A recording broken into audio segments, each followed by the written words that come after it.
What's up, guys? This is GforceX, and this is Spotlight Saturday. This is the first Spotlight Saturday, and with me still being a new YouTuber, and this being the first Spotlight Saturday, I felt it fitting to make this one a tribute to the guys that inspired me to become a YouTuber and, had content or was there when I had questions to be answered. If you do, if you have a YouTube channel, you know how hard it is to start out, and having information there to be able to do things quicker and not wait on a response, it's a huge help. So this video will be a tribute to the guys that inspired me and helped me out as far as having the information handy. We're going to start. The first three are actually gamers. The first three are the three that I watched before I created my channel. The first being Cage848. Cage has about 80,000 subscriptions right now. He's fluent in alpha and indie games, 7 Days to Die being his primary game, and dude is talented on 7 Days to Die. He knows anything there is to know about it. You ever have a question about that game, just go to his channel and watch his videos. He does that single player and multiplayer, and there's never a shortage of content there.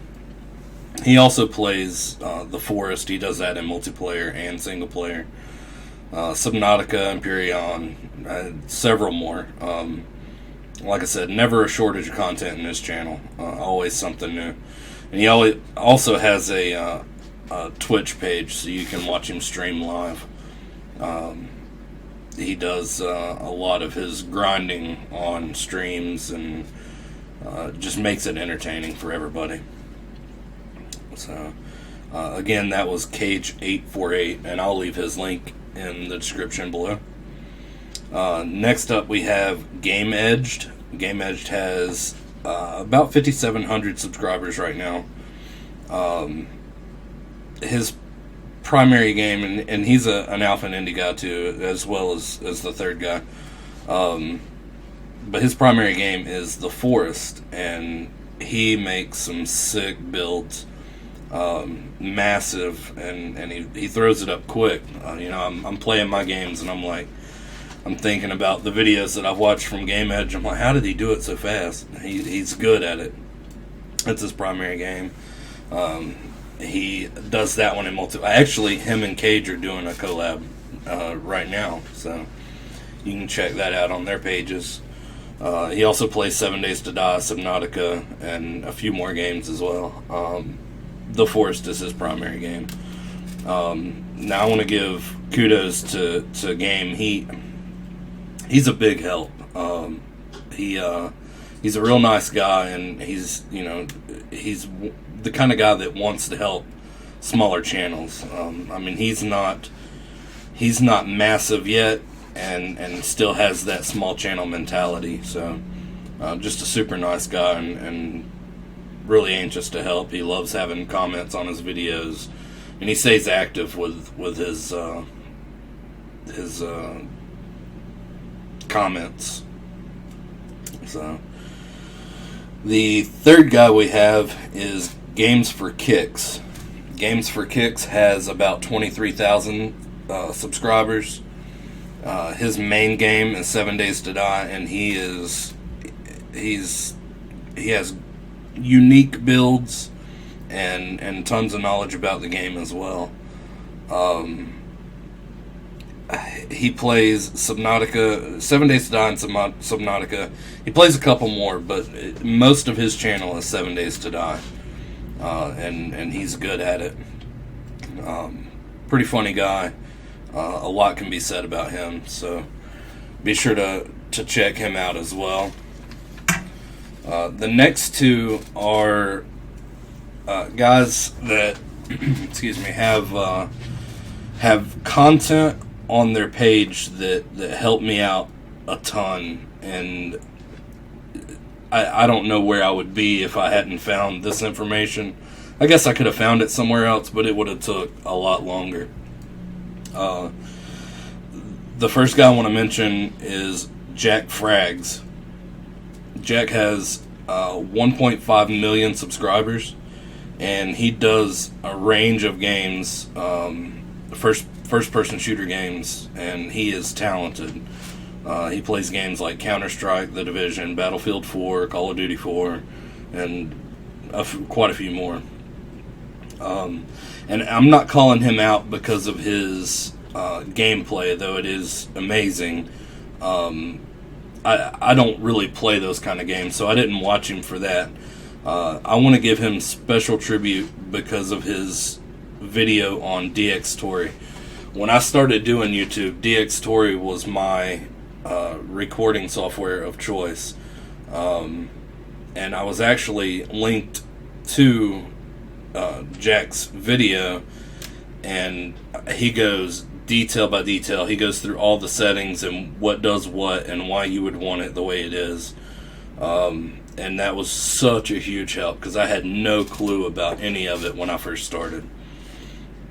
So that he deserves an honorable mention, just in my eyes, just because of that one video. He left no detail out. So the last guy on the list for this Saturday is a guy named Steve Grisette. I hope I said that right. I think I did. He has about 1,500 subscribers. The reason I'm mentioning him today, he's actually the co-founder of MoviePix.com. Great website, very informational. The video editing software that I chose to go with is Adobe Premiere Elements, and Steve has not only tutorials on this software but others as well. But what I found with him though is he had just the basic training for the Adobe Premiere Elements, and detail by detail, and I still go back and watch those videos to learn a little bit more about, Adobe. Sometimes when you go through stuff, you forget small details that, as you get used to doing it, the small details really fit in and make a big difference. So I still refer to those videos. So I'm giving him a mention today just for that. So that's all that I've got that I'm doing the spotlight on. I do want to go through. So from here on, Spotlight Saturday will be channels that have reached out to me that want to be in the spotlight. It's easy to qualify for. All you have to do is subscribe to my YouTube channel, and leave a comment in the latest Spotlight Saturday video. And the comment it's simple. All I want is how many subscribers you have and your next subscriber goal, and just a very brief description of what your channel's about. So if it's a gaming channel, say I have a gaming channel, I have this many subscribers, my next goal is this many. That's the only information I need, and I'll take that information and I'll go check out your channel, and I will put together the points that I want to touch on in your spotlight. So that's how it's going to work. So don't forget to subscribe and comment on this video for your chance to be in the next spotlight. As far as the guys that I shouted out today, keep up the good work, because you are in the spotlight.